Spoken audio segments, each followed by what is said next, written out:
He's been a real estate mogul, a reality TV star, and twice the president of the United States. And through every chapter, Donald Trump's travel has been anything but ordinary. From a gold-trimmed private jet to the newest Air Force One in history, his journeys blend power, spectacle, and old-school extravagance that I end this video. We're pulling back the curtain on how Trump moves around the world. The planes, the resorts, the security operations, and the price tags most people never see. This isn't about rumor or gossip. It's a look at documented, real details of travel lifestyle built over 5 decades in the public eye. We'll start in the sky with the aircraft that made Trump Force One a household name. Then we'll follow the newest addition to the presidential fleet, a jumbo jet gifted by a foreign government that sparked ethics debates in Washington. From there, we'll land at Mar-a-Lago, the winter White House, before touring the golf resorts he's built on nearly every continent. Finally, we'll break down what it actually costs to keep a president or a billionaire moving at the scale. Stick around, because Segment 5 has a detail about his golf course travel schedule that even longtime staffers say is unlike anything they've seen from a world leader. Let's get into it. Long before he ever set foot on the government's Air Force One, Trump had his own aircraft, a customized Boeing 757, the press nicknamed Trump Force One. He bought the plane back in 2011, replacing an older Boeing 727. At the time, Site index equals 9-1. The purchase fueled speculation about whether Trump might run for president against Barack Obama/Site, years before he actually launched his campaign. The aircraft became a fixture of his political rallies, often used as a dramatic backdrop as he barnstormed the country. Site index equals 7-1. The plane's name is spelled out in gold lettering across the fuselage, with an American flag on the tail, and a paint scheme of white navy and a red stripe/site. Inside, site index equals 9-1. Reports have described a private shower, seating for over 40 passengers, and gold-plated fixtures down to the seatbelt buckles/site. The plane's pilots have said Trump likes to make an entrance. Site index equals 5-1. The crew have performed low-altitude flybys over crowds, a maneuver more typical of military aircraft than private jets/site. Reportedly at Trump's own request, IN 2026, the aircraft underwent a major technical overhaul. Site index equals 1-1. The refit replaced the plane's aging analog cockpit gauges with a modern glass cockpit system, along with updated engine programs and satellite connectivity/site. Site index equals 1-1. The new displays cut the number of avionics components by roughly 70%, reducing maintenance issues common on older aircraft/site. The jet was also outfitted with low-orbit satellite internet, effectively turning it into a flying office capable of secure, high-speed communication anywhere in the world. It a plane built as much for image as for transportation, and it set the tone for everything that came after IN 2025. Trump's travel took a historic and controversial turn. The government of Qatar gifted the United States a luxury Boeing 747-8, originally built for the Qatari royal family, to eventually serve as a new Air Force One. Site index equals 4-1. Trump officially unveiled the aircraft at Joint Base Andrews, brushing aside months of bipartisan criticism over accepting a foreign gifted plane/site. Because the jet was designed as a private VVIP liner, it arrived already loaded with high-end features. Site index equals 2-1.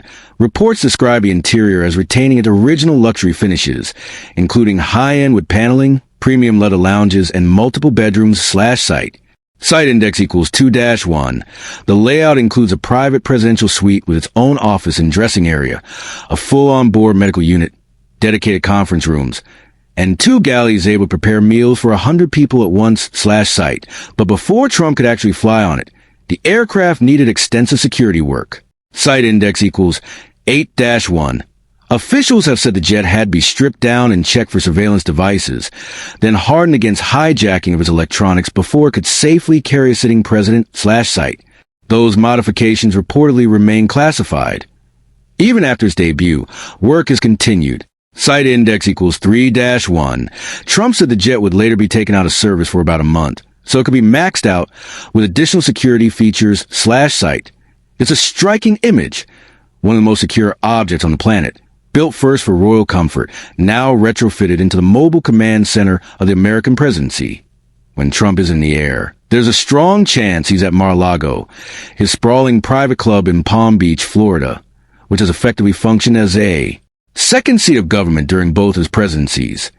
Originally built in the 1920s by serial heiress Marjorie Merriweather Post, the estate spans over 20 acres along the Atlantic coastline, with more than 100 rooms, ballrooms, a spa, and multiple pools.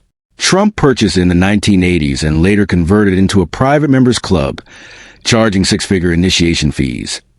During his presidencies, Mar-a-Lago has hosted everything from foreign leader summits to campaign fundraisers to holiday galas, earning its nickname as the Winter White House. Its dual identity, part private resort, part working seat of power, creates a logistical challenge unlike any other presidential retreat in American history. Secret Service details, military communications equipment, and diplomatic staff routinely operate alongside paying club members enjoying dinner on the same grounds. Frequent weekend trips there have also made it one of the most heavily scrutinized travel patterns of any modern president, with critics pointing to the cost of moving the entire security and support apparatus back and forth, and supporters framing it simply as the president's home away from Washington. Whatever the politics, one thing is clear. For Trump, Mar-a-Lago isn't just a vacation spot. It's a stage, a business, and a residence all in one that if Mar-a-Lago is home base, golf courses are Trump's second office. His company owns and operates courses across the United States, Scotland, and Ireland, and travel to these properties has become one of the most consistent patterns of his time in office. Trump National Doral in Miami, Trump Turnberry on the Scottish coast, and Trump International Golf Links in Ireland are among the most frequently visited.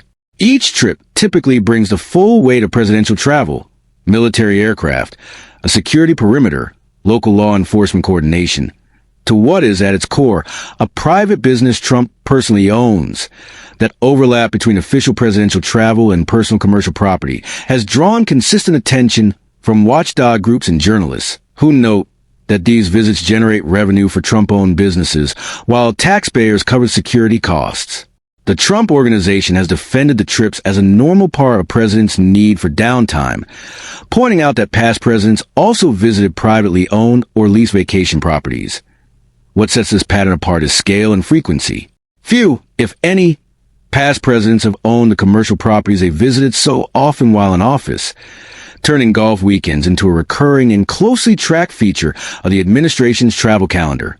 Whether viewed as smart business or a conflict of interest, it's a travel habit that has become one of the defining features of Trump's time in the spotlight.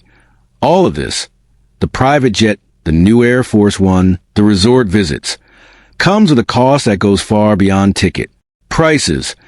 Presidential travel of any kind requires a vast, invisible support system. Military cargo planes carrying armored vehicles ahead of the president's arrival, Secret Service advance teams securing every location days in advance, and communications equipment capable of running the country from anywhere in the world. That infrastructure doesn't change whether the destination is a NATO summit or a golf resort Trump personally owns. Layer on top of that the sheer scale of the aircraft involved, a customized 757 and a retrofitted 747 once built for a royal family. And you get a travel operation that blends personal brand, national security, and public expense in a way few other leaders have matched. Supporters see it as simply the cost of protecting the presidency, no matter who hold the office. Critics argue the frequency of visits to Trump-owned properties raises legitimate questions about where personal business ends and official duty begins. Either way, Trump's travels tell a bigger story than just luxury. They reflect a presidency shaped by branding, spectacle, and a lifelong instinct for making an entrance, whether that a flyby over a rally crowd or stepping off a jumbo jet once built for royalty. If you enjoyed this breakdown, subscribe for more deep dives into the lives, homes, and travel habits of the world's most powerful people.